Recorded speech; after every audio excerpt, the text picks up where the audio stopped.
The weight of judgment pressed against my skin like a physical force as I stepped through the massive oak doors of the Riverside Manor. My hand rested lightly on Ari Cohen's arm, my fingers barely touching the expensive fabric of his charcoal suit. I could feel the tremor running through his body, subtle but unmistakable. Fear. Not of violence or business rivals, but of his own son's reaction to my presence here. The October air carried the scent of white roses and disapproval in equal measure. Through the foyer, I could hear the string quartet playing something classical, something appropriate for a wedding that cost more than most people earned in a year. My heels clicked against Italian marble as we moved deeper into the venue, each step an announcement of our arrival. I shouldn't be here. The thought had circled my mind like a vulture for the past 3 days, ever since Ari had asked me to attend Eitan's wedding. Not as his nurse. Not as the woman who had cared for his dying wife, but as his companion, his date, the woman on his arm. "You don't have to do this," I had told him in his study, watching him stand by the window overlooking the gardens Rachel had once tended. "I can stay away. This is Eitan's day." He had turned to me then, his dark eyes holding mine with an intensity that still made my breath catch. At 59, Ari Cohen commanded attention without effort. Silver threaded through his dark hair, and lines marked his face, maps of a life lived hard and loved harder. Power radiated from him like heat. "I need you there, Shira," he had said simply. "I can't do this alone." Now, standing in the entrance to the main hall where 200 guests had turned to stare, I wondered if I had made a terrible mistake. The silence that fell over the room was absolute. Conversations died mid-sentence. Champagne glasses froze halfway to lips. Even the quartet seemed to falter, though they recovered quickly, continuing their measured performance. I felt every eye on me. On us.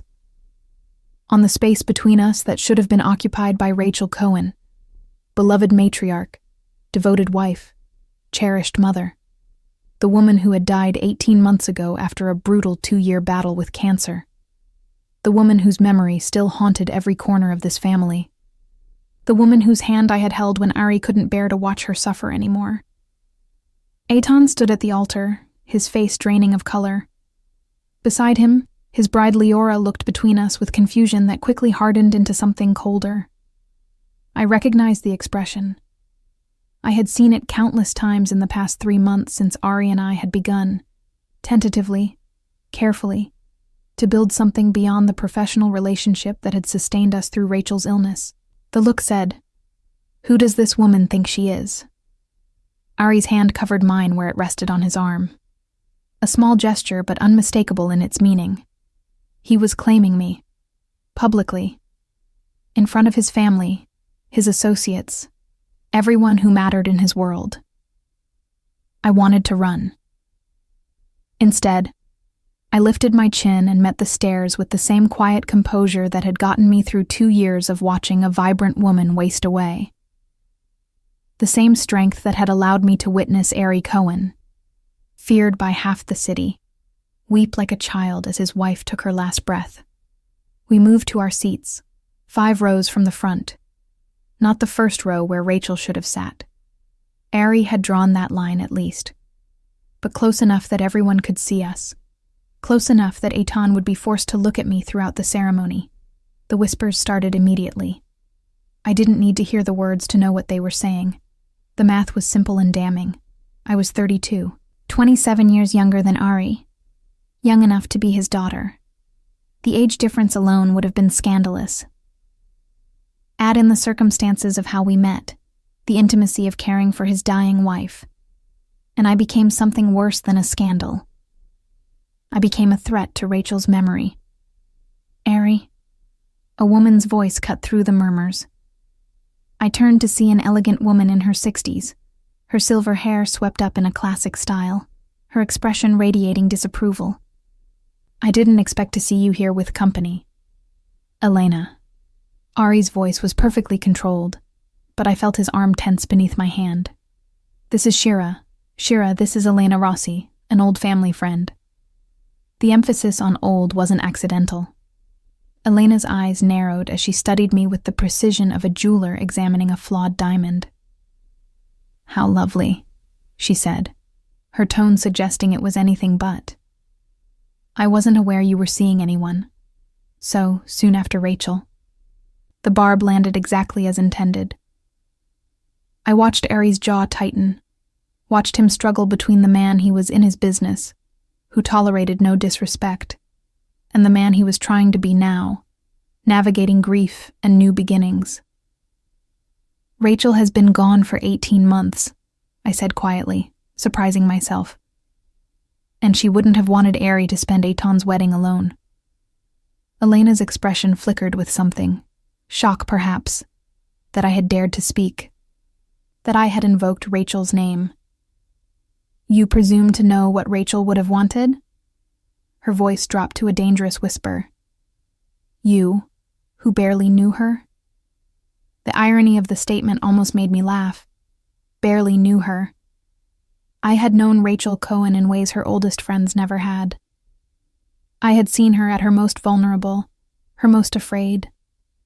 I had been the one she confided in during the long nights when pain made sleep impossible.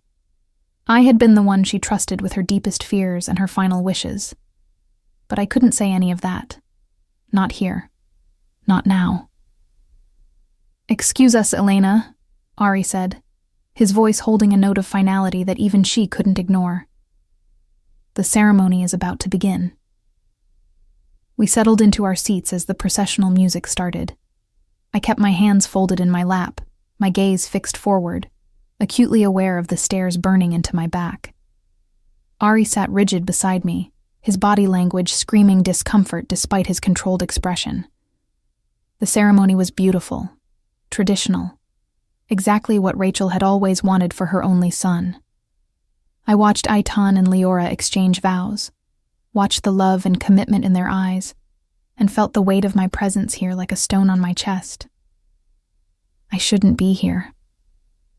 The thought returned, insistent now.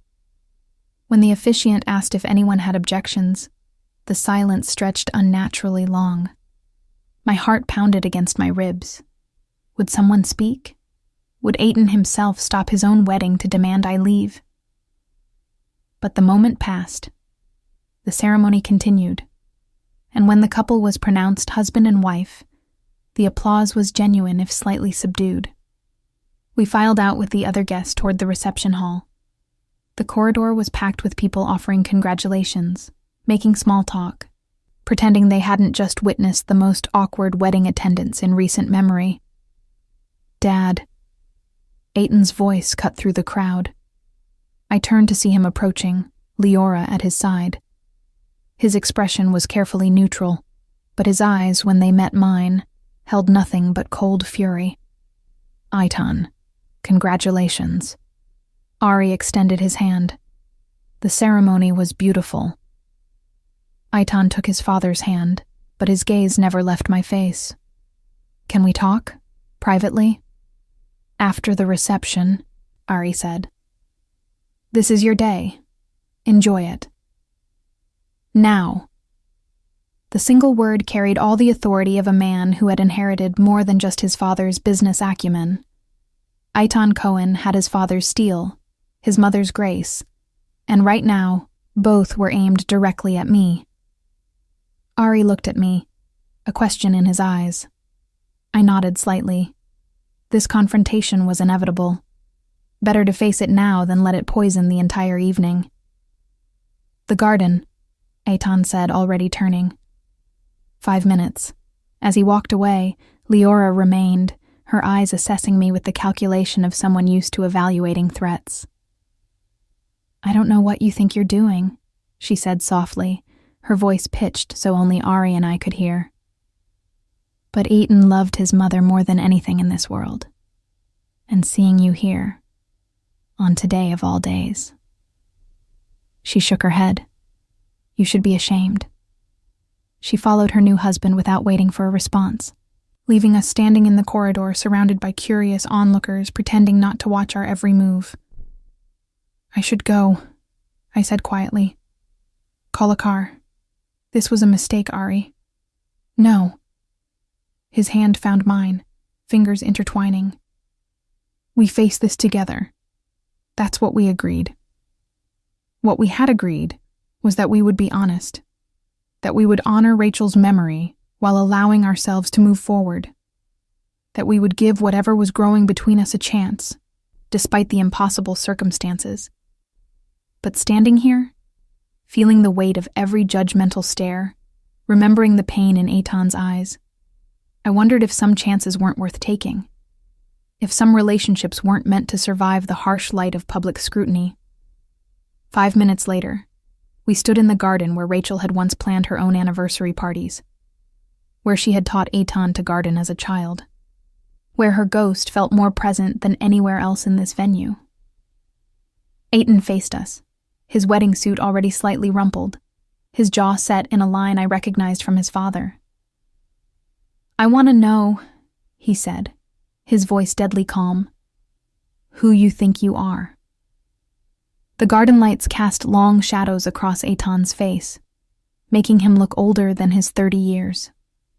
Behind him, through the windows of the reception hall, I could see guests beginning to gather, champagne flowing, laughter rising. A celebration continuing without the groom. Eitan, Ari began, but his son raised a hand. I'm not talking to you right now, Dad. I'm talking to her. His eyes fixed on me with laser focus. You, the woman who thinks she can replace my mother. The accusation hung in the cool October air. I had prepared myself for this moment, rehearsed responses, imagined scenarios. None of it helped. Standing before this grieving son, wearing a dress that cost more than I used to make in a month, I felt like the interloper everyone believed me to be. I'm not trying to replace anyone, I said quietly. My voice didn't shake, a small victory. Your mother was irreplaceable. Don't. Eitan's voice cracked. Don't you dare speak about her like you knew her. But I did know her. The words came before I could stop them. I knew her for 2 years. Every day. Every night when the pain was worst. Every moment when... You were paid to know her, he interrupted. You were her nurse. That's not the same as family. That's not the same as loving her. Harry stepped forward, his hand moving to my lower back in a gesture of support that probably looked possessive to his son. That's enough. No, it's not enough. Eitan's composure was cracking now, revealing the raw grief beneath. It's been 18 months, Dad. 18 months since we buried her. And you bring this... He gestured at me, unable even to say my name. You bring her to my wedding? To the place where Mom should be standing? Your mother is gone, Eitan. Ari's voice was gentle but firm. She's been gone. And she wouldn't want... How do you know what she would want? The words exploded from Eitan. Were you there at the end? Were you holding her hand when she died? No. You couldn't even stay in the room. You left her. You left her with... His eyes cut to me. With a stranger. The truth of it silenced us all. I had been there at the end. I had held Rachel's hand when her breathing changed, when her eyes grew distant, when the morphine finally pulled her under for the last time. Ari had fled the room hours before, unable to watch, broken by watching the love of his life slip away piece by piece. It had been just Rachel and me in those final moments, her hand in mine. Her last words whispered so quietly I had to lean close to hear them. Words I had carried like a sacred trust for 18 months. Words that burned on my tongue now, begging to be spoken. I'm sorry. My voice cut through the tension. I'm sorry for your loss. I'm sorry for the pain my presence here causes you. But I'm not sorry for knowing your mother. And I'm not sorry for being here with your father. Eitan's laugh was harsh. Of course you're not sorry. You got exactly what you wanted, didn't you? Played the devoted nurse, comforted the grieving widower, And now you're on his arm at family events. Very efficient. The implication stung more than it should have. I had heard similar accusations whispered behind hands, seen the knowing looks. The gold digger narrative was easy, convenient. It absolved everyone else of having to see the complexity of what Ari and I had built through shared grief and unexpected understanding. You don't know anything about what happened between your father and me, I said, my composure finally fraying. You don't know what your mother...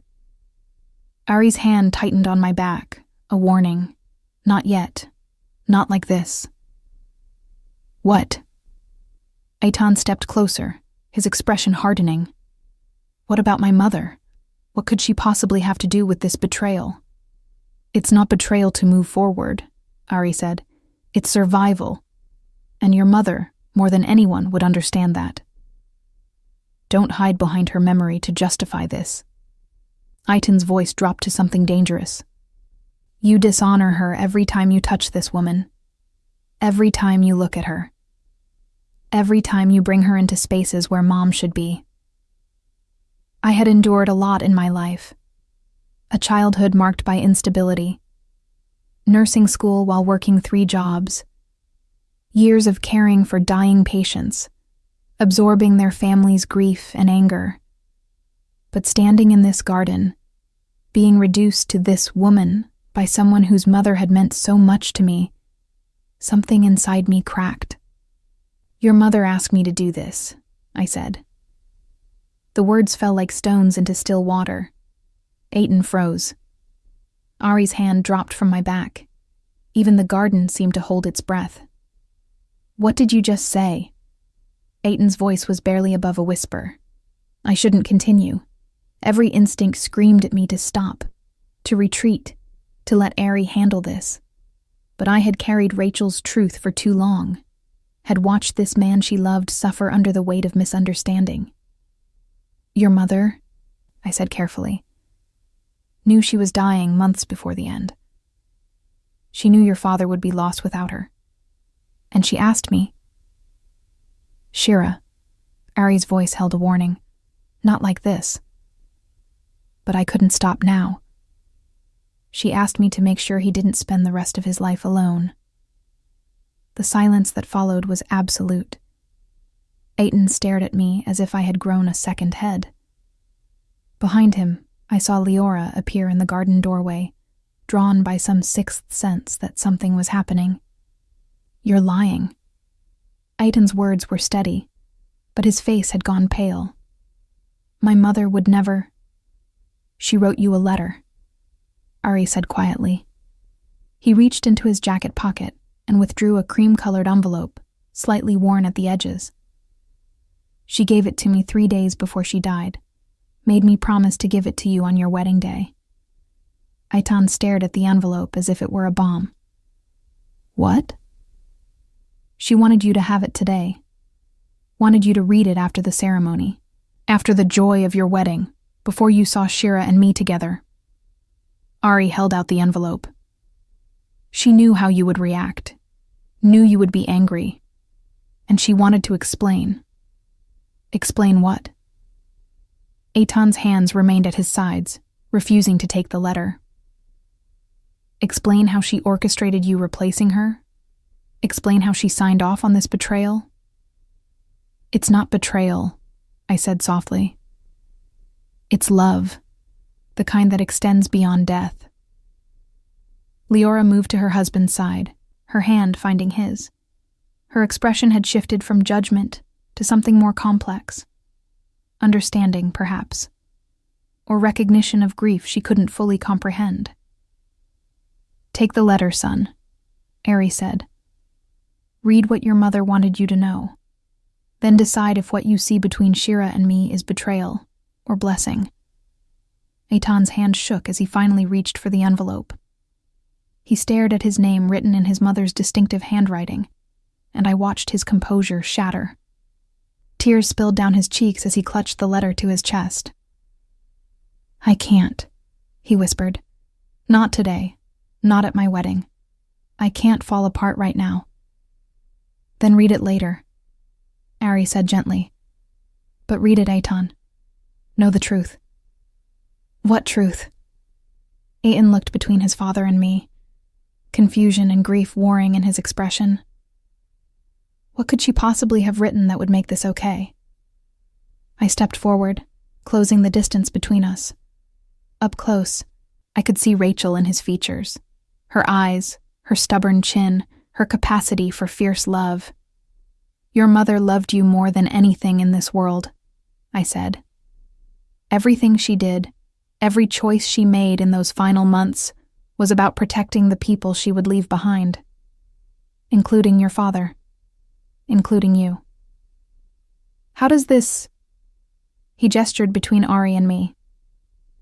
Protect me? Because I'm not the enemy, Eitan. I'm not trying to erase your mother or take her place. I'm trying to honor her final wish that the man she loved wouldn't spend the rest of his life drowning in grief and guilt. Leora spoke for the first time. What guilt? Ari's voice was rough when he answered. I left her at the end. I couldn't watch her die. I was a coward.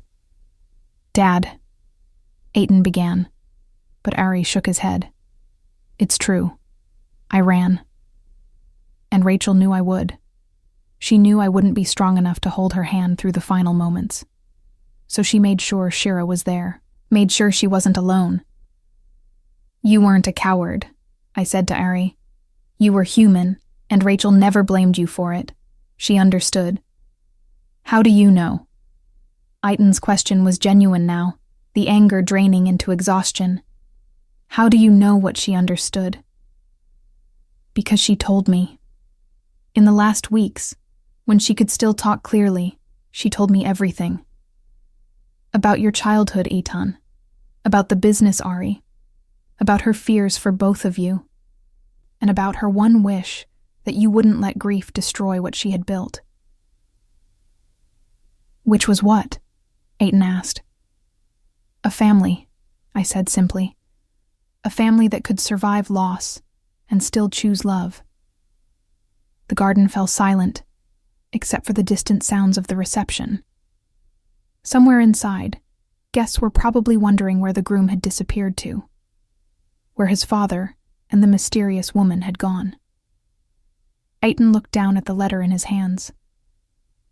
When he spoke again, his voice was small, young. I miss her so much. I know, Ari said. I do too. Then how can you... Eitan gestured helplessly. How can you be with someone else? This was the question I had asked Ari myself 3 months ago, when he had first suggested we move beyond the professional distance that had sustained us through Rachel's illness and the months after.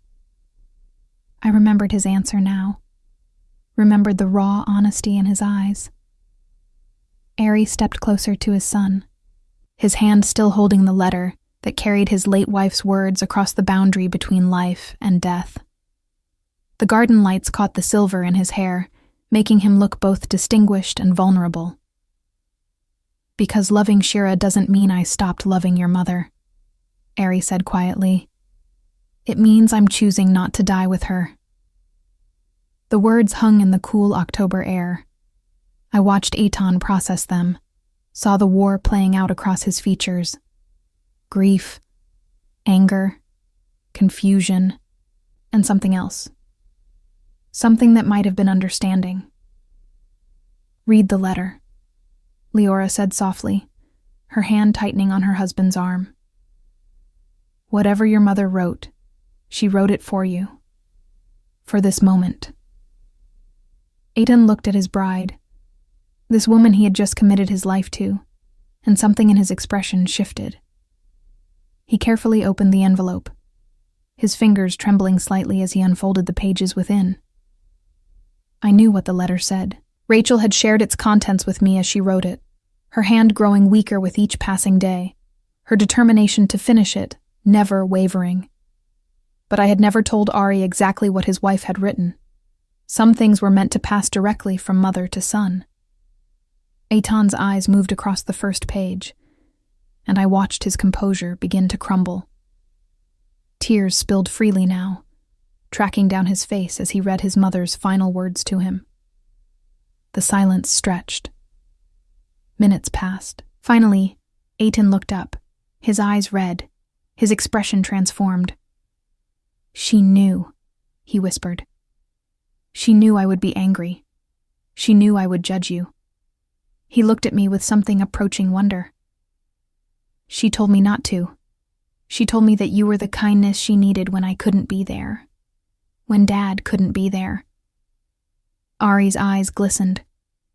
"What else did she say?" Eitan's voice cracked as he read aloud, his mother's words carrying across the garden. "My darling son, if you're reading this, it means you've seen your father with Shira. And if I know you, my fierce, loyal boy, you're furious. You think he's betrayed me. You think she's an interloper. You're wrong on both counts." He paused, swallowing hard before continuing. "Shira gave me something precious in my final months. She gave me friendship when I was too sick to maintain old friendships. She gave me honesty when everyone else treated me like I was already glass. And most importantly, she gave me hope that the man I love wouldn't spend the rest of his life broken by my death." I felt Ari's eyes on me, but I kept my gaze fixed on Eitan, watching him absorb his mother's truth. "I asked her to look after your father," Eitan read, his voice steadying slightly. "Not as a nurse, not as an employee, but as a friend. Someone who would understand the weight of grief he carried because she had witnessed it alongside him. I asked her to make sure he didn't disappear into the darkness the way I knew he would try to." Eitan looked up at his father. "Mom knew you would blame yourself. She knew you would try to punish yourself by staying alone." Ari's voice was rough. "She knew me too well." "She loved you too much," Leora corrected softly. "Loved you enough to plan for a future she wouldn't be part of." Eitan returned to the letter, his voice breaking as he read. "I'm not asking you to be happy about this, Eitan. I'm not asking you to immediately accept whatever relationship might develop between your father and Shira. I'm only asking you to understand that love doesn't diminish because it's shared. Your father loving again doesn't mean he loved me less. It means he loved me enough to honor the life I wanted for him after I was gone." The words settled over us like a blessing.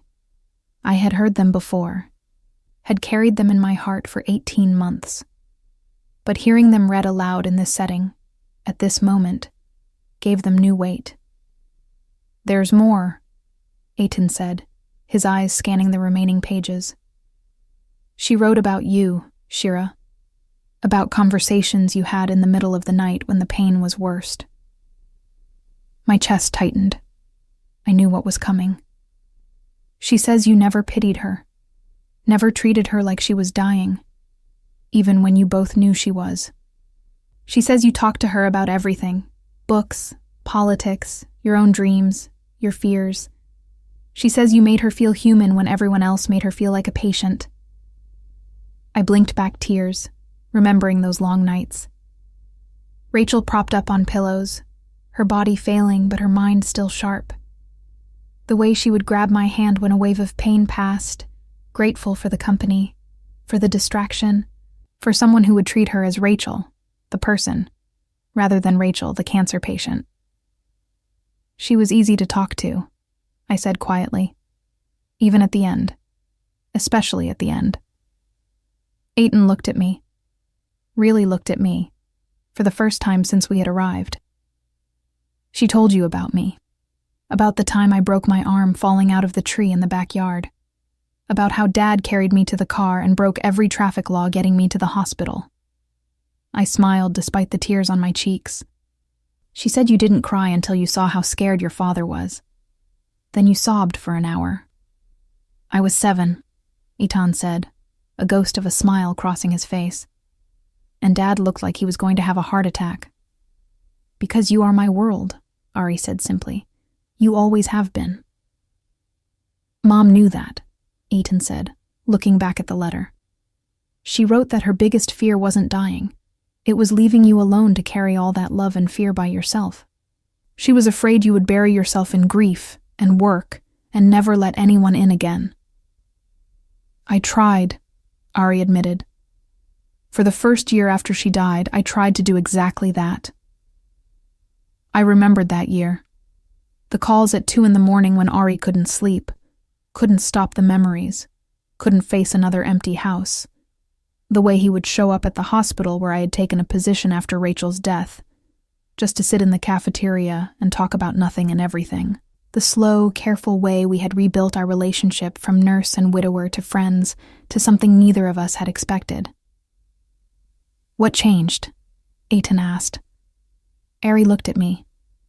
She did. She kept showing up, kept calling, kept refusing to let me disappear. And one day I realized that choosing to live wasn't betraying Rachel. It was honoring her. The letter says the same thing. Eitan said, his voice wondering. She says that if you love me, if you love her memory, the best way to show it is to live fully, to find joy again, to let someone in. He folded the letter carefully, reverently, and looked at me with new eyes. She chose you. My mother chose you specifically. She asked me, I corrected. I could have said no. But you didn't. No, I admitted. I didn't. Because I cared about her. And I care about your father. And the idea of him spending the rest of his life alone, punishing himself for being human, for having limits. I shook my head. Rachel wouldn't have wanted that. She wanted him to be happy, Leora said softly. That's what the letter says, isn't it? She wanted him to find happiness again. Eitan nodded, his eyes still on me. She says that happiness won't look the same as what he had with her, that it can't. But that different doesn't mean less. Different just means different. The wisdom in those words, the grace, nearly undid me. Rachel had been facing her own death, and still had the generosity of spirit to plan for those she would leave behind, to give her blessing to something she would never see. I owe you an apology, Eitan said to me, for what I said earlier, for how I treated you, for assuming the worst. You were protecting your mother's memory, I said. There's no apology needed for that. Yes, there is. He stepped closer, the letter still clutched in his hand. You were there for her when I couldn't be, when I was too scared to sit with her through the worst nights, when I used work as an excuse to avoid watching her suffer. You didn't have to do that. You were paid to provide medical care, not emotional support. But you did it anyway. She was worth it, I said simply. Your mother was an extraordinary woman. She was. Eitan looked at his father. And she loved you so much that she planned for your happiness after she was gone. That's... His voice broke. That's almost more than I can comprehend. Ari pulled his son into an embrace, both of them holding each other as they wept. I stepped back, giving them space, feeling Leora move to stand beside me. Thank you, she said quietly, for caring for his mother, for caring for him now, even when he didn't deserve it. Everyone deserves compassion when they're grieving, I replied. Not everyone gets it from the person they're grieving at. Leora's smile was sad, but genuine. You could have walked away tonight, could have refused to come, could have let Ari handle this alone. I made a promise to Rachel, I said. I don't break my promises. When Ari and Eitan finally separated, both their eyes were red, but something had shifted in Eitan's expression. The anger was gone, replaced by tentative acceptance. Will you tell me about her? He asked me. About those conversations you had? About who she was in those final months? I'd be honored, I said. He nodded, then looked at Leora. We should get back to the reception. People will be wondering where we disappeared to. Let them wonder, Leora said, linking her arm through his. This was more important. As we walked back toward the reception hall, Aitan fell into step beside me, his father and Leora walking ahead. "There's one more thing in the letter," he said quietly. "She wrote that if I could accept you, if I could see past my grief to the gift she was trying to give us all, I should tell you something." I looked at him questioningly. "She said to tell you thank you, for keeping your promise, for not giving up on Dad when it would have been easier to walk away." His eyes met mine. "She said you were the daughter she never had, and that she hoped one day I would be able to see you as the mother she could never be again." The words hit me like a physical blow. I stopped walking, my hand flying to my mouth to stifle the sob that threatened to escape. Aitan took my hand, squeezing gently. "I'm not there yet. I won't lie and say I am. But maybe someday, if you're patient with me." "I can be patient," I managed to say. "Your mother taught me that." The reception hall buzzed with barely contained curiosity as we re-entered. Conversations paused mid-sentence, eyes tracking our movement across the room. Aitan's absence during the cocktail hour hadn't gone unnoticed, and our collective disappearance had fed the gossip mill that was already working overtime. But something had shifted. Aitan walked with his arm around Leora, but he paused to place his hand on his father's shoulder, a gesture of solidarity that didn't go unnoticed by the watching crowd. And when we reached our table, he pulled out my chair himself. The small act of courtesy sent ripples through the room. "Ladies and gentlemen," the MC announced, "please welcome for the first time as husband and wife, Mr. and Mrs. Aitan Cohen." The room erupted in applause as Aitan and Leora made their entrance. I watched Ari's face as he clapped for his son, saw the pride and love and relief written in every line. This was what Rachel had wanted. Her son celebrated, surrounded by family, moving into his future with joy, rather than drowning in the past. The evening unfolded with the choreographed precision of an expensive wedding. Dinner was served, speeches were made, and through it all, I remained acutely aware of the stares and whispers that followed me like shadows. But the quality of the attention had changed. Where before there had been pure judgment, now there was curiosity. Questions. The sight of Aitan treating me with respect had created cognitive dissonance in guests who had been ready to write me off as an opportunistic homewrecker. Elena Rossi approached our table during dessert, her expression thoughtful rather than hostile. "Ari," she said, "may I speak with you privately?" Ari glanced at me, a question in his eyes. I nodded slightly, and he rose to follow Elena to a quiet corner near the windows. I watched them talk, saw the way Elena's severe expression gradually softened, saw Ari's careful explanation, his hands gesturing as he spoke. Whatever he was telling her seemed to land differently than it would have before Aitan's public acceptance. When he returned, there was relief in his eyes. "She apologized," he said, settling back into his chair.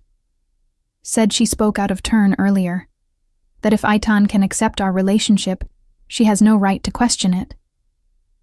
"She was protecting Rachel's memory," I said, "like everyone else here.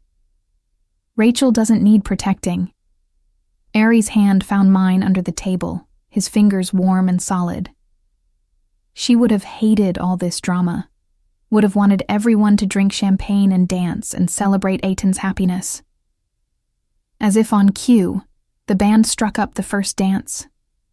Aitan and Leora took to the floor, moving together with the easy grace of two people deeply in love. The sight made my chest ache with bittersweet joy. This was what Rachel had fought to stay alive long enough to see. Her son finding his partner, his future. She had made it to the engagement party before the cancer took its final, brutal turn. Had held Leora's hands and welcomed her to the family with genuine warmth. Had died 3 months before this day, but not before extracting promises from everyone she loved. When the song ended, the MC invited parents to join the couple on the floor. Ari tensed beside me. "I should go," I said, squeezing his hand. "Dance with your son and his bride. That's your place. He looked at me with such gratitude that it nearly undid me. Then he crossed to the dance floor, embracing Eitan and Leora both before the band began the traditional family dance. I watched from my seat, aware of eyes still tracking me, still assessing. But I kept my composure, my head high, my expression serene. That must be difficult, a voice said beside me. I turned to find an older gentleman settling into Ari's vacated seat. He had kind eyes and salt and pepper hair, his tuxedo well-tailored but not ostentatious. "I'm sorry," I said politely. "Watching him dance without you, knowing that some spaces aren't yours to occupy yet." He extended his hand. "David Friedman. I was Rachel's oncologist during her final year." Recognition flooded through me. Dr. Friedman. Rachel had spoken of him often, with respect and affection. "Shira," I said, shaking his hand. "I was her—" "I know who you are," he interrupted gently. "Rachel spoke of you constantly during our appointments. Said you were the only one who didn't treat her like she was already dead." The compliment, from this source, meant more than he could know. She was easy to care for. That's not what made the difference. Dr. Friedman's gaze was steady. What made the difference was that you saw her as a whole person, not just a collection of symptoms to manage, or a tragedy to mourn. You gave her the gift of normalcy in the midst of terminal illness. "I just talked to her," I said. "Listened. Treated her the way I would want to be treated in her situation." "Exactly." He smiled. "Which is why she trusted you with the care of the person she loved most in the world." I looked at him sharply. "She told you?" "About asking me to. She told me she had found someone who could understand Ari's grief, because you had witnessed it firsthand. Someone who wouldn't be intimidated by his reputation or his power. Someone who would call him on his tendency to wallow in guilt and self-punishment." Despite myself, I laughed softly. "She did know him well. She knew you both well." Dr. Friedman's expression grew serious. "I want you to know that what you're doing, honoring her wishes, caring for her husband, accepting the judgment and whispers, it takes real courage, the kind Rachel had in abundance." "I'm nothing like Rachel," I said automatically. "You're right," he agreed. "You're your own person with your own strengths, but you share her capacity for fierce loyalty and practical compassion. That's not nothing." On the dance floor, Ari was laughing at something Eitan had said, his face transformed by genuine joy.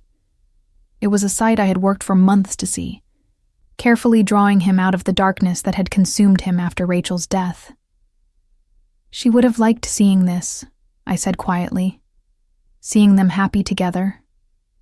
"She did see it," Dr. Friedman said. "In her mind, in her hopes. She saw this day countless times, planned for it, prepared for it, made sure that when it came, the people she loved would be free to celebrate, rather than drowning in grief. She was remarkable. She was." He stood, preparing to rejoin his wife across the room. "And she chose you to carry forward her legacy of caring for this family. Don't forget that, when the whispers get too loud." After he left, I sat alone with my thoughts, watching the celebration unfold around me. Guests danced and laughed, the champagne flowed, and slowly, tentatively, people began to approach our table. Not everyone. Some still gave me wide berth, their judgment clear in their expressions. But others, emboldened by Eitan's acceptance and Dr. Friedman's public conversation with me, ventured to introduce themselves.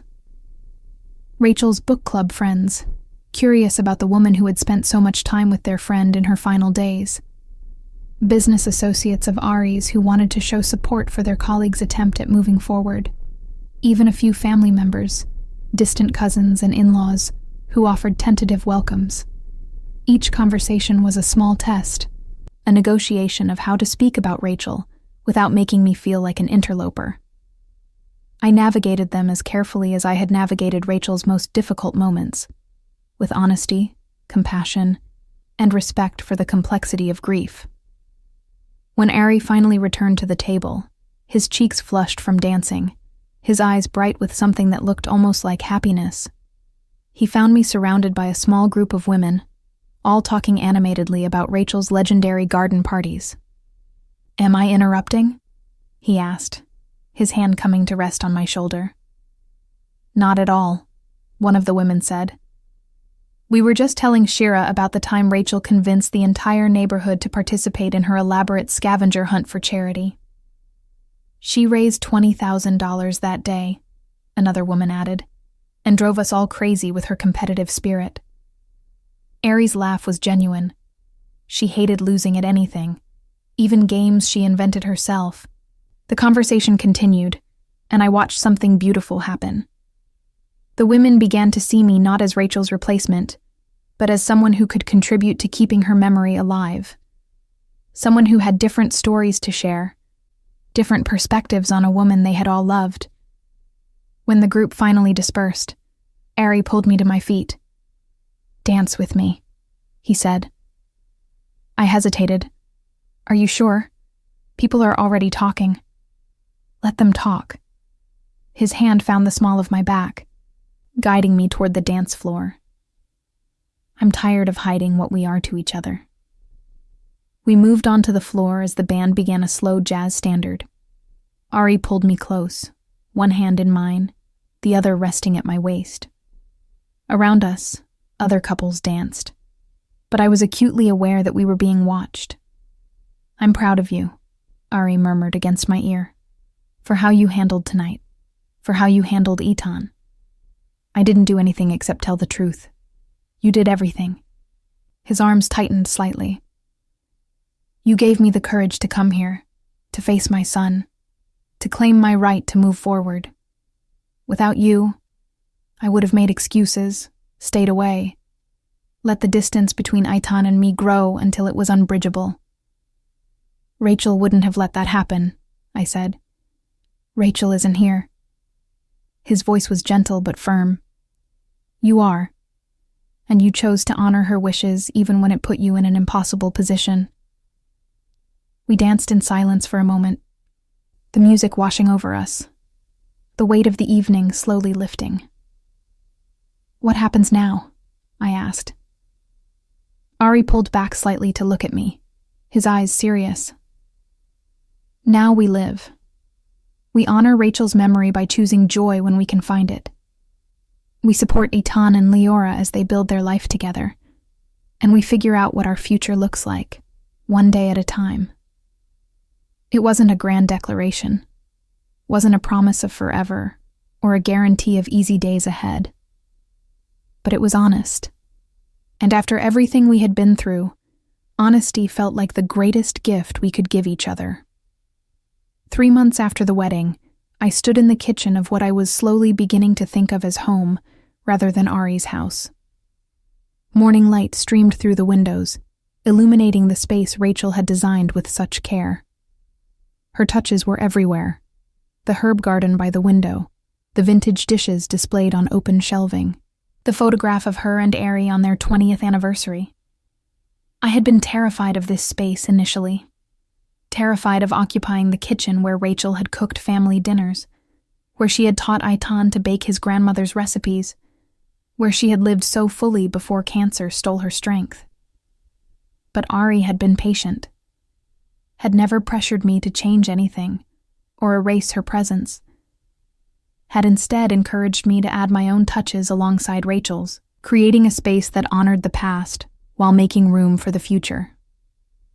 So now, Rachel's cookbook collection shared shelf space with my nursing textbooks. Her Dutch oven sat beside my espresso machine. Her handwritten recipe cards were filed next to the meal planning system I had implemented to manage Ari's strict cardiac diet, a necessity after his heart scare 2 months ago. That scare had been a turning point. Ari, who had always seemed invincible, had collapsed in his office from stress-induced arrhythmia. The doctors had been blunt. reduce stress, improve diet, slow down, or face serious consequences. For a man who had built an empire on being in control, the loss of control over his own body had been devastating, but it had also created an opening for me to care for him in a way that went beyond emotional support. I had redesigned his meals, researched heart-healthy recipes, coordinated with his cardiologist, and most importantly, refused to let him retreat into the self-destructive patterns that had nearly killed him in the year after Rachel's death. "You're not allowed to die on me," I had told him in the hospital, my voice shaking with equal parts fear and fury. "Rachel trusted me to keep you alive, and I don't break promises to the dead." He had looked at me from the hospital bed, pale and vulnerable, and something in his eyes had shifted. "I'm sorry," he had whispered. "I didn't think—" "That's right. You didn't think. About how Etan would feel losing another parent. About how I would feel losing you." I had gripped his hand, fingers tight enough to hurt. "You don't get to give up, Ari Cohen. Not when we've come this far." Now, 3 months later, he was healthier than he had been in years. The haunted look that had shadowed his eyes since Rachel's death had finally begun to fade, and his relationship with Etan had strengthened in ways that brought tears to my eyes.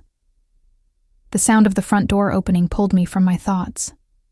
Moments later, Etan appeared in the kitchen doorway, Leora behind him, both bundled against the January cold. "Something smells amazing," Etan said, unwrapping his scarf. "Please tell me you made your lemon chicken." I did. I smiled at the easy way he had begun to show up at the house, the casual comfort he had developed in my presence. "And roasted vegetables, because your father's cardiologist will kill me if I serve him anything fried." Leora laughed, moving to help me set the table. "How is he doing, with the new medication?" "Better. Complaining less about the dietary restrictions, which is a good sign." I pulled the chicken from the oven. He should be home any minute. He had a meeting with his lawyer about some business thing. Actually, about that. Etan settled into one of the kitchen chairs, his expression growing serious. "I wanted to talk to you both, about the business." Ari arrived home as if on cue, his coat dusted with snow, his face lighting up when he saw our small gathering. "Is this an ambush?" he asked, but he was smiling as he hung up his coat. "More like an intervention," Etan said. "Dad, we need to talk about succession planning." The temperature in the room dropped several degrees. Ari's expression closed off, the warmth draining from his face. "I'm not dead yet, Etan." "No, but you nearly were 3 months ago." Etan's voice was gentle but firm. "And we all know Mom would kill you herself if you worked yourself into an early grave after surviving cancer's attempt to steal you from us." The invocation of Rachel was deliberate, strategic. I saw Ari's defenses waver. "Your mother had opinions about a lot of things," Ari said carefully, "including this." Etan pulled a folder from his bag. "I found this in her study last week, when Leora and I were sorting through some boxes. It's dated 2 months before she died." He handed the folder to Ari, who opened it with visible reluctance. I watched his face as he read, saw recognition dawn, followed by a complex mixture of emotions. "She made a succession plan," Ari said quietly, "without telling me. Because she knew you would never do it yourself." Etan's voice was steady. "She knew you would cling to the business as a distraction from grief, that you would work yourself to death, rather than admit you needed to slow down." Ari looked at me. "Did you know about this?" I shook my head. "Rachel and I talked about many things. Business succession wasn't one of them." "She wanted you to retire," Etan said, reading from the document. "To transition leadership to me over a 3-year period while remaining as senior advisor. She wanted you to have time to travel, to pursue hobbies, to—" He paused meaningfully. "To build a new life with someone who could make you happy." The silence that followed was heavy with implication. Rachel had planned this too, had orchestrated not just Ari's romantic future, but his professional one as well. "I'm not ready to retire," Ari said, but there was less conviction in his voice than before. "You're 60 in a few months," I said quietly. "And your cardiologist said stress is your biggest risk factor. The business is stressful." "The business is my legacy." "The business is one legacy," Eitan corrected, "but it's not the only one. You have a son who loves you, a grandchild on the way." He glanced at Leora, who smiled and nodded. "And a woman who has rearranged her entire life to take care of you." My breath caught. "You're pregnant?" Leora's hand moved to her still flat stomach. 10 weeks. We wanted to wait until the first trimester was over to tell anyone. Ari moved around the table to embrace them both, his eyes shining with tears. A grandchild. Rachel would have been. She knew, Leora said softly. "I told her the week before she died that Eitan and I were going to start trying. She was so happy." The emotion in the room was palpable.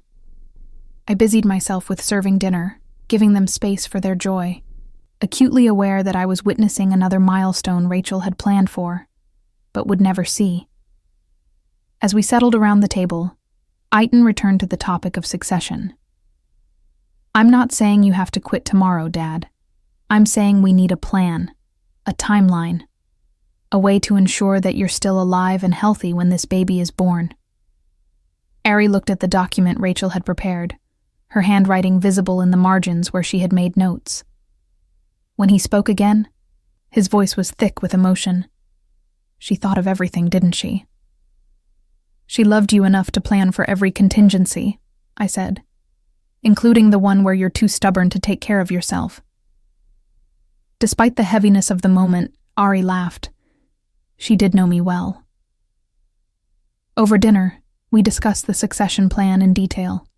Rachel had been thorough, outlining a gradual transition that would allow Ari to step back without feeling like he was abandoning his life's work. She had even included suggestions for how he might spend his retirement: travel to places they had always talked about visiting, volunteering with organizations they had supported, teaching business courses at the local university. "She wanted you to have a second act," Eitan said. "Not just survive after she was gone, but thrive." "What about you?" Ari asked me. "What do you want?" The question caught me off guard. In the months since the wedding, I had been so focused on caring for Ari, on managing his health and supporting his grief, that I hadn't thought much about my own desires. "I want you healthy," I said carefully. "I want you happy. Beyond that." I shrugged. I'm still figuring it out. "You gave up your nursing career to take care of me," Ari said. "That wasn't fair to you." "I chose to be here," I corrected. "There's a difference." "But what if you could choose something else?" Leora asked. "Now that Ari is stable, now that you have support, what would you want to do?" The question resonated deeper than I wanted to admit. I had been a nurse for 10 years before becoming Rachel's private caregiver, had loved the work, the challenge, the feeling of making a tangible difference in people's lives. But I had also burned out on the long shifts, the emotional toll, the constant exposure to suffering. The role of private caregiver had been supposed to be temporary, a way to rebuild my strength while helping someone who needed me. Instead, it had become my entire life. "I don't know," I admitted. "I haven't let myself think that far ahead." "Maybe it's time to start," Eitan said gently. Mom's plan wasn't just about Dad's future. It was about giving all of us permission to move forward, including you. After Eitan and Leora left, Ari and I cleaned up the kitchen in comfortable silence. When the last dish was put away, he pulled me into his arms, holding me close. "Thank you," he murmured against my hair. "For what?" "For everything. For staying. For caring. For not giving up when it would have been easier to walk away." I pulled back to look at him. Where would I go? This is home now." "Is it?" His eyes searched mine. "Or are you just honoring a promise to a dead woman?" The question struck deeper than I expected. Was I here because I wanted to be, or because I had committed to Rachel and couldn't bring myself to break that commitment? "Both," I said honestly. "I'm here because I promised Rachel. But I stay because of you, because somewhere in the midst of caring for you, supporting you, arguing with you about your diet." I smiled. "I fell in love with you." It was the first time I had said the words aloud. They hung in the air between us, vulnerable and true. Ari's hands framed my face, his thumbs brushing across my cheekbones. "I love you too. Not because Rachel asked you to stay, not because you take such good care of me, but because you're you. Strong, stubborn, endlessly compassionate you." He kissed me then, and for the first time since the wedding, I allowed myself to believe that what we had was real. Not just a promise kept or a duty honored, but something chosen, something earned, something ours. 18 months after Aitan's wedding, I stood in the garden where Rachel had once grown her prize-winning roses. The October air carried the same crispness it had that day at the wedding, but everything else had changed. In my arms, a 3-month-old baby girl squirmed and cooed, her tiny fist wrapped around my finger with surprising strength. Aviva, the name Aitan and Leora had chosen, meaning spring in Hebrew. A symbol of new life, new beginnings. "She has Mom's eyes," Aitan said, settling onto the bench beside me. At 32, fatherhood had added a softness to his features that made him look more like Ari than ever. I looked down at the baby, seeing the truth in his words. Aviva's eyes were the same striking green that had characterized Rachel's gaze.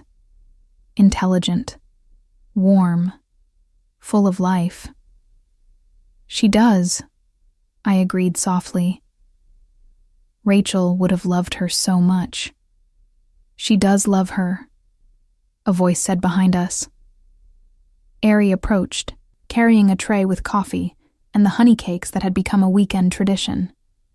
From wherever she is, she loves this little girl. He settled on my other side, his hand coming to rest on my knee in a gesture that had become as natural as breathing. The past 1.5 years had been transformative. True to the succession plan Rachel had created, Ari had gradually stepped back from daily business operations, transitioning leadership to Aitan while remaining a senior advisor and mentor. The change had been difficult at first. Ari had struggled with the loss of purpose, the sudden abundance of free time, the fear that without work to define him, he would disappear into grief again. But we had navigated it together. I had encouraged him to pursue the teaching position at the university that Rachel had suggested, had supported his decision to establish a nursing scholarship in Rachel's name, had traveled with him to the places Rachel had always wanted to visit, and slowly, carefully, we had built a life that honored Rachel's memory while creating space for our own story. "There's something I want to show you both," Aitan said, pulling an envelope from his pocket. "I found it last week, tucked into one of Mom's gardening books." Ari took the envelope, his expression growing thoughtful as he recognized Rachel's handwriting. "Another letter? This one's addressed to Shira." My breath caught. In the nearly 2 years since Rachel's death, I had received several gifts she had left for me. Her favorite nursing books, a bracelet she had worn daily, photographs from her life that she had thought I might cherish. But a letter was different, more intimate, more final. "I don't know if I can read it," I admitted, my voice unsteady. "You don't have to read it now," Ari said gently. "But she wrote it for you. When you're ready, it will be here." I took the envelope, feeling the weight of Rachel's words through the paper. Later, I told myself, when I had the strength to face whatever she had wanted to say. Aviva fussed, and Aitan reached for her, cradling his daughter with the practiced ease of a devoted father. Watching him, I felt a pang of longing I hadn't allowed myself to acknowledge. I was 34 now, still young enough for children of my own. But the subject had never come up between Ari and me. He was 61, a grandfather, seemingly content with the family he had already built. "You're good with her," Leora said, appearing from the house with a bottle. "Natural." "I've had a lot of practice with babies," I said, deflecting the observation. "Nursing school required pediatric rotations." "It's more than training," Ari said quietly, his eyes on me. "You have a gift for caring."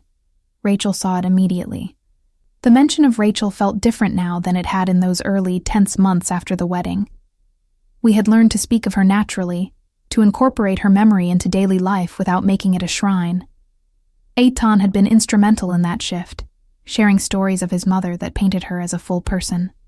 Flawed, funny, fierce, and loving. "I should go," I said, standing and handing Aviva back to Leora.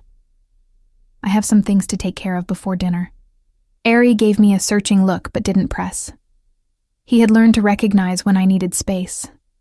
When the weight of being in Rachel's home, surrounded by Rachel's family, living Rachel's intended future for her husband became too much. I retreated to the small office I had claimed as my own, a room that had been Rachel's craft space, now transformed into a place where I could work on the nursing scholarship applications and coordinate the charitable foundation that had become my passion project. Rachel's letter sat on the desk, a silent presence demanding attention. I circled it for an hour, organizing papers, responding to emails, doing anything to avoid the inevitable. Finally, as the afternoon light began to slant through the windows, I opened the envelope with trembling fingers. The letter was dated 3 weeks before Rachel's death, written in the shaky handwriting that had characterized her final months. "My dearest Shira, if you're reading this, it means you kept your promise. You stayed. You cared for Ari when he couldn't care for himself.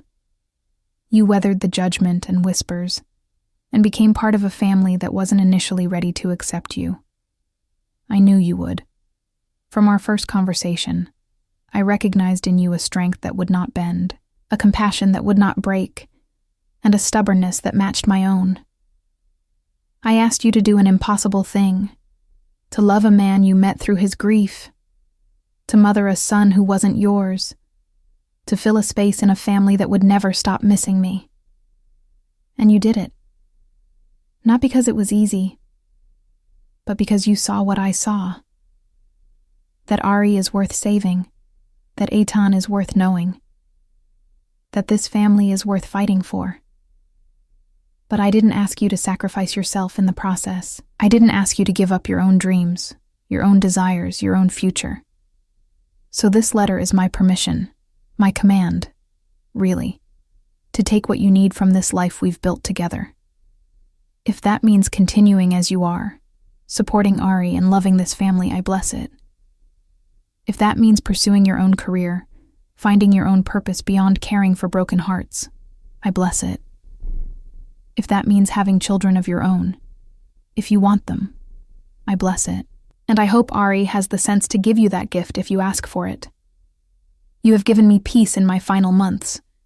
The peace of knowing that the people I love will be cared for, will be challenged, will be loved with the fierce devotion they deserve. Let me give you something in return. Permission to want more, to ask for more, to build a life that is yours, not just mine by proxy. You are not my replacement, Shira. You are your own woman, with your own strength, your own gifts, your own story to write. Don't let my death define you any more than it defines Ari or Eitan. Live fully. Love deeply. And know that whatever path you choose, you have my blessing and my gratitude. With all my love, Rachel, tears streamed down my face as I read the letter again and again. Rachel had seen me so clearly, had understood the trap I had fallen into of defining myself entirely through my relationship to her family. A soft knock at the door made me look up. Ari stood in the doorway, concern written across his features. "I saw you come in here," he said. "You've been crying." I handed him the letter wordlessly. He read it slowly, his expression shifting as he absorbed Rachel's words. When he finished, he looked at me with eyes that held both sorrow and something like understanding. "She's right," he said quietly. "I've been selfish. Accepting your care, your support, your love without thinking about what you might need from me in return. That's not true. You've given me so much." "I've given you a role in my life," he interrupted. "But Rachel is asking if you want more than a role, if you want a life of your own."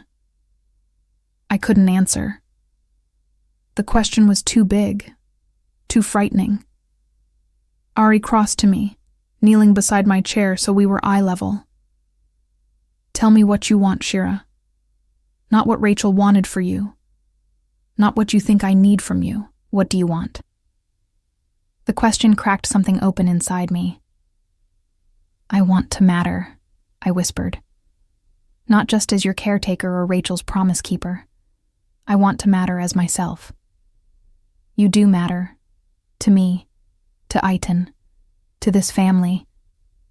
But do I matter enough that you would give me what Rachel suggested? That you would consider having a child if that's what I wanted?" The question hung between us, vulnerable and terrifying. Ari's face went through a series of emotions: shock, consideration, fear, and finally, something that looked like hope. "Is that what you want?" he asked carefully. "A child?" "I don't know," I admitted. "I haven't let myself want it because I assumed it was impossible. You already have a son, a grandchild. You're 61 years old. Why would you want to start over? Why wouldn't I?" He took my hands in his. "Shira, I fell in love with you not because you were convenient or because Rachel asked me to. I fell in love with you because you're extraordinary, strong, compassionate, endlessly patient with a stubborn old man who doesn't deserve you. You're not old." "I'm 61, he repeated. "Old enough to be a grandfather, but not too old to be a father again. Not if that's what you want. Not if it means building a future with you that's ours, not just an extension of Rachel's plans." The possibility shimmered before me, terrifying and beautiful. A child of our own. A family we built together. "I need time to think," I said. "To figure out what I really want versus what I think I should want. Take all the time you need." He kissed my forehead gently. "But know this. Whatever you decide, whatever you ask of me, the answer will be yes. Because you matter, Shira. Not as Rachel's legacy, but as the woman I love, as the partner I choose every single day." 3 years later, I stood in the same garden, but the landscape had transformed. Rachel's roses still bloomed, but they now shared space with a sandbox and a small swing set. Aviva, now 3.5, pushed her baby brother on the swing, her laughter ringing through the autumn air. Aitan had 2 children now, Aviva and 2-year-old David, named for Ari's father, and I had one, 18-month-old Rachel, named for the woman who had brought us all together. The naming had been Ari's idea. "She gave us this," he had said when I first became pregnant. "She gave us permission to love each other, to build a family, to have a future. If we have a daughter, I want her to carry that legacy." Now, watching tiny Rachel toddle after her older cousins, her dark curls bouncing with each unsteady step, I felt the fullness of the life we had built. Not a replacement for what Rachel and Ari had shared, but something new, something ours. "Shira," Aitan called from the patio. "Family photo time." I gathered up baby Rachel, who protested being removed from her play, and joined the others. Ari, silver-haired but healthy and vibrant at 64. Aitan and Leora, their marriage stronger than ever. The grandchildren, a beautiful chaos of energy and noise. And me, No longer the outsider, no longer the nurse or the promise keeper. Just Shira, wife, mother, daughter-in-law in spirit if not in law. Friend to a ghost who had orchestrated her own succession with grace. As the photographer arranged us, I felt Ari's arm around my waist, felt the weight of our daughter in my arms, felt the acceptance of a family that had needed time but had ultimately opened their hearts. "Smile," the photographer called. I didn't have to force it. The smile came naturally, born from gratitude and hard-won joy. Later, when the photos were developed, one would be placed on the mantel next to a picture of Rachel in her prime, not as a replacement, but as a continuation. Two women, two eras, one family bound together by love that extended beyond death. The silence that had greeted my arrival at that wedding had been deafening. But what followed, the revelation, the forgiveness, the slow building of trust and family, had been louder still. Rachel's final gift had been the freedom to love without guilt, and we had accepted it, all of us, building lives that honored her memory while refusing to be limited by it. In the end, that was the greatest legacy she could have left. Not a family frozen in grief, but one that chose to bloom again, season after season, generation after generation. 5 years after that October wedding, I knelt in Rachel's garden on a morning that felt suspended between seasons. The late September air carried the scent of the last summer roses, mingling with the first hints of autumn's approach. My hands worked the soil around a new planting, white peonies that wouldn't bloom until next spring, a patient investment in future beauty. "Careful with that one, Ima," a small voice said beside me. "Savta Rachel's book says peonies need deep roots."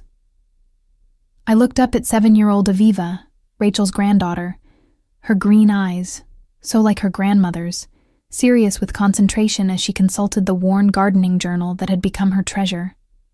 Aiton and Leora's eldest had inherited more than her grandmother's eyes. She had Rachel's fierce attention to detail, her determination to do things properly, her gentle command of any situation. "You're absolutely right," I said, sitting back on my heels. "What else does Savta Rachel's book say?" Aviva flipped through pages marked with Rachel's handwriting, notes she had made in the final months before the garden became too much for her failing body.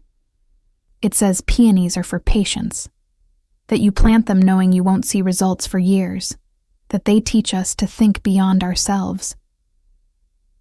The wisdom in those words, written by a dying woman planning gardens she would never see bloom, made my throat tighten. 5 years gone, and Rachel's presence still permeated every corner of this space, this family, this life we had all built in her shadow and her light.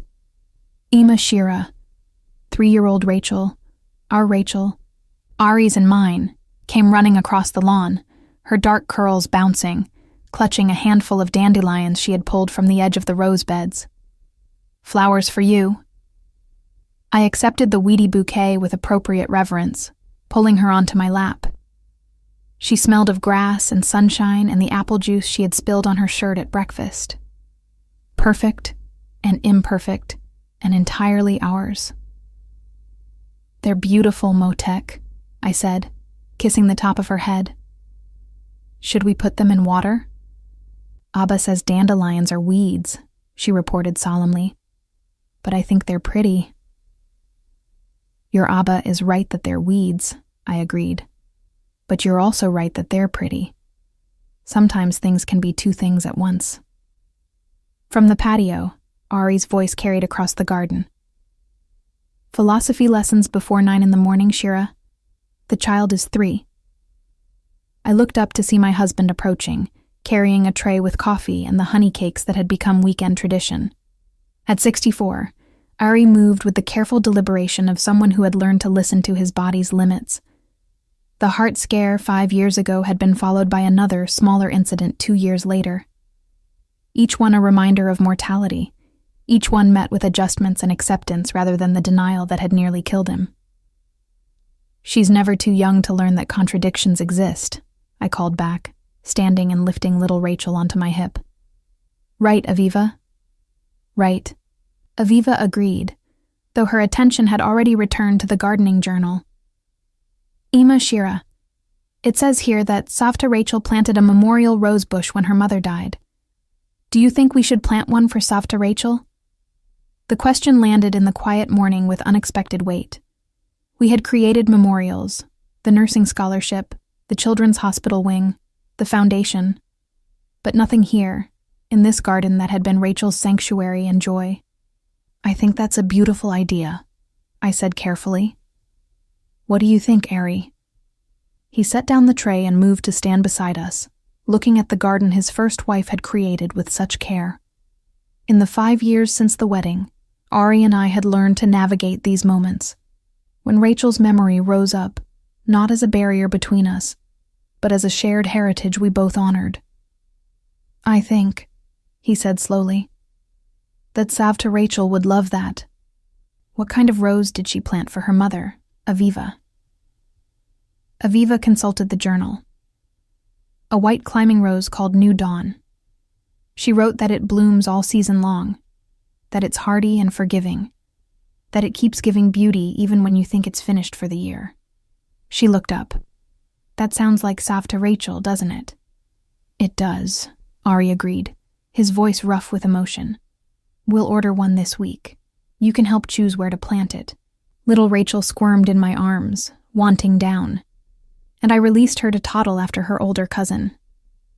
I watched them together, the granddaughter who remembered Rachel and the daughter who never would, and felt the strange ache of loving someone through her absence.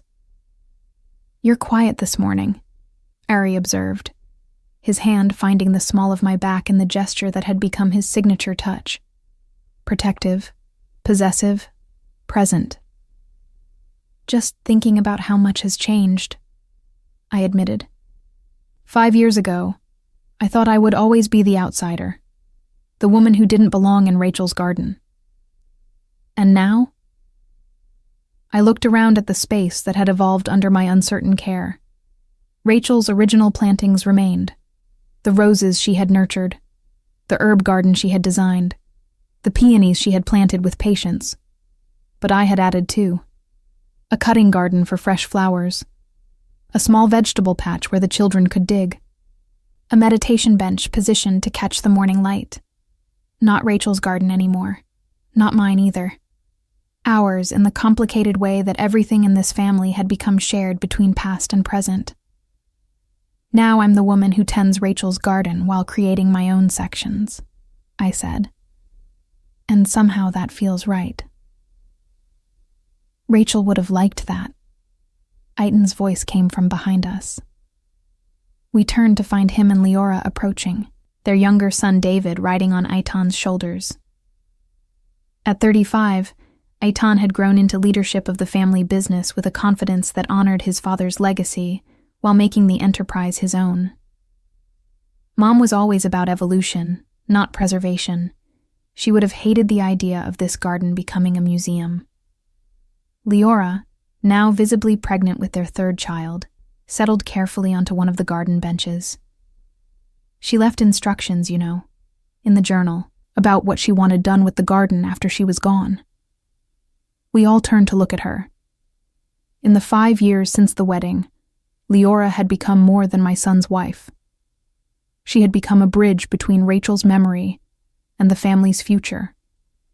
Someone who could speak of the mother-in-law she barely knew with both reverence and practicality. What did she say? I asked.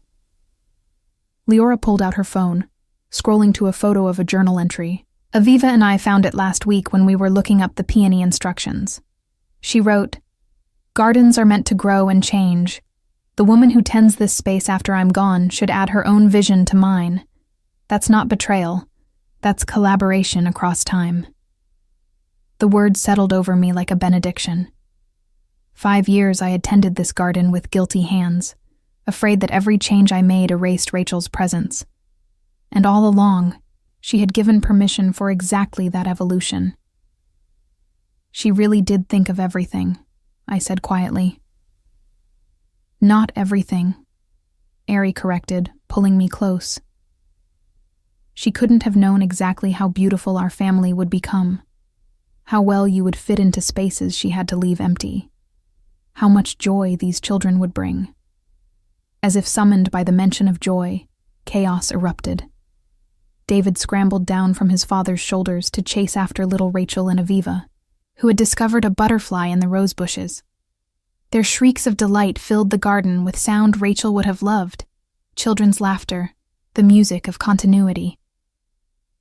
"Speaking of children," Leora said, her hand moving to her swollen belly, "this one is very active this morning. I think she knows we're in Savta Rachel's garden."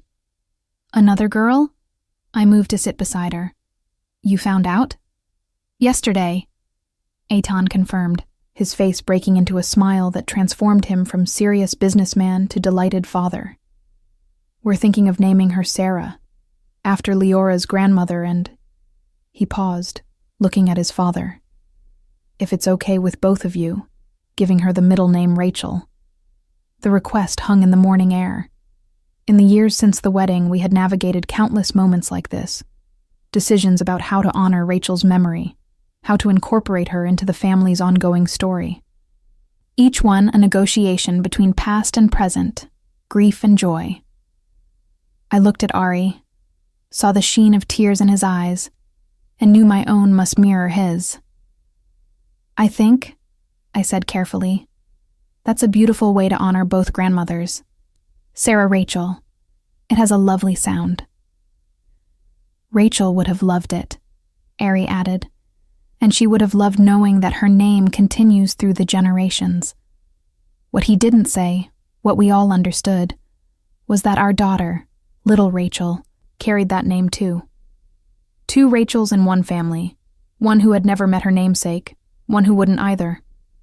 Both carrying forward a legacy of fierce love and practical wisdom. "There's something else," Eitan said, his expression growing serious. "Dad, Leora and I have been talking about the foundation, about Mom's legacy projects." The foundation had grown in the 5 years since Rachel's death. What had started as a nursing scholarship had expanded into a comprehensive charitable organization addressing healthcare access, education, and family support services. I had poured myself into the work, finding in it a purpose that went beyond caring for Ari and our daughter. "What about it?" Ari asked. "We want to make you president," Leora said, "officially. You've been doing the work anyway, Shira, making the decisions, setting the vision. It's time we acknowledge that this is your project now, grown from Rachel's seeds but cultivated by your hands." The offer stunned me. For 5 years, I had operated under the fiction that I was simply implementing Rachel's vision, carrying out her plans. The idea of claiming the foundation as my own felt presumptuous, disloyal. "I don't know," I said. "The foundation is Rachel's legacy. Making it mine feels like what Rachel intended," Eitan interrupted. "Mom didn't create the foundation to be a monument to herself. She created it to do good work. You've expanded it, improved it, made it more effective than she probably dreamed. Claiming that isn't betrayal. It's honoring her by making sure the work continues and grows." I looked at Ari, needing his blessing even as I knew I shouldn't need it. "Rachel gave you many gifts," he said quietly. "This family, this garden, the foundation. But the most important gift was permission to make them your own, to add your vision to hers, to build on what she started, rather than just preserving it in amber." "I'm scared," I admitted. Scared of making her disappear, of being the woman who erased Rachel Cohen from her own family's memory. "Look around," Leora said gently, gesturing to where the children played, to the garden that bloomed with both Rachel's original plantings and my additions, to the family gathered in the space Rachel had created. "Does this look like erasure, or does it look like evolution?" Aviva appeared at my elbow, the gardening journal still clutched in her hands. "Ima Shira, there's another note here, from Savta Rachel. Should I read it?" Please, I said, my voice unsteady. Aviva's clear voice read Rachel's words. To the woman who tends this garden after I'm gone, thank you. Thank you for not letting it die with me. Thank you for adding your own beauty to what I started. Thank you for teaching my grandchildren that growth and change aren't betrayal, but the highest form of honor. Make this space yours. Make this family yours. Make this life yours. I give you permission, and I give you my blessing. The tears came then, finally. 5 years of holding back against the fear that claiming this life meant betraying its architect. But Rachel had known, had planned for this too, had given permission not just for Ari to love again, but for me to fully inhabit the role she had left vacant. I'll do it, I said, looking at Eitan and Leora. I'll be president of the foundation. I'll make it mine while honoring what Rachel started. Good, Eitan said simply, because I already had the paperwork drawn up. He pulled an envelope from his jacket pocket, grinning at my expression. What? I'm my father's son. We plan ahead. The laughter that followed felt cleansing, a release of tension I hadn't known I was carrying. Ari pulled me close, and we watched the children play in the garden while discussing foundation plans and baby names, and the memorial rows we would plant. Ordinary conversations. Family conversations. The kind Rachel had dreamed of when she orchestrated this impossible situation 5 years ago. As the morning warmed and we eventually moved inside for breakfast, I paused at the garden gate, looking back at the space that had taught me so much about growth and change, and the strange mathematics of love that doesn't divide, but multiplies. Rachel's roses climbed their trellises alongside the vegetables I had planted. Her herb garden thrived next to the meditation bench I had added. Her grandchildren played in the sandbox I had installed, learning from her journal how to tend the plants she had loved. Nothing was lost. Everything had changed. Both truths existed simultaneously, without contradiction. That evening, after the family had gone home and little Rachel was asleep in her bed, I found Ari in his study, looking at the photograph of Rachel that he kept on his desk. Not hidden away, but present. A reminder of what had been, what had made him who he was. Do you ever regret it? I asked from the doorway, choosing to move forward with me instead of staying locked in grief. He looked up, his expression tender. Every day I'm grateful Rachel gave me permission to love you. And every day I'm grateful you were brave enough to accept that gift. I moved to sit beside him, looking at the photograph. Rachel smiled from the frame, vibrant and alive, frozen in a moment before cancer stole her vitality. I used to be afraid she would haunt me, I admitted, that her ghost would always stand between us. And now? Now I think she stands beside us. Not between. Her blessing carries us forward, but she's not a barrier. She's a foundation we build on. Ari pulled me close, and we sat together in the quiet study, honoring the woman who had loved us both enough to plan for this moment. This peace, this acceptance, this family that had grown from her generosity and foresight. Later, as I prepared for bed, I found myself standing in the doorway of little Rachel's room. She slept sprawled across her bed, arms thrown wide, dark curls tangled on her pillow. So unlike the Rachel she was named for, yet carrying that legacy forward in her own unique way. I promise, I whispered to the sleeping child, to teach you about the woman whose name you carry. Not as a saint or a martyr, but as a real person who loved fiercely and planned carefully and gave gifts that lasted beyond her life. She would have liked that, Ari said softly behind me. Rachel always hated being put on a pedestal. She would want our daughter to know her as human, flawed and fierce and full of love. We stood together in the doorway, watching our daughter sleep, and I thought about the gift Rachel had given us. Not just permission to be together, but the framework for how to honor the past while embracing the future. In the garden below, visible through the window, moonlight touched the roses Rachel had planted years ago. By spring, the new peonies would push through the soil, taking their time to establish the deep roots necessary for decades of blooming.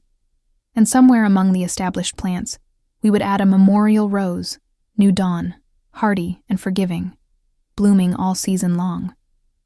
A garden of second chances, tended by hands that honored what came before while creating what would come next. That was Rachel's final gift. Not just the family she had built, but the permission for it to evolve beyond her direct influence.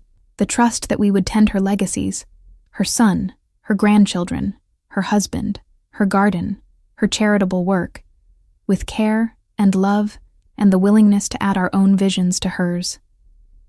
5 years after that October wedding, I had finally learned what Rachel had tried to teach me from the beginning, that claiming this life wasn't betrayal. It was the highest form of honor. Making something beautiful from the foundation she had laid, adding my own beauty to hers, creating something that neither of us could have built alone. In the garden of second chances, everything grew together, past and present, grief and joy, memory and hope. And in that growth, in that impossible intertwining of what was and what could be, Rachel's blessing bloomed eternal.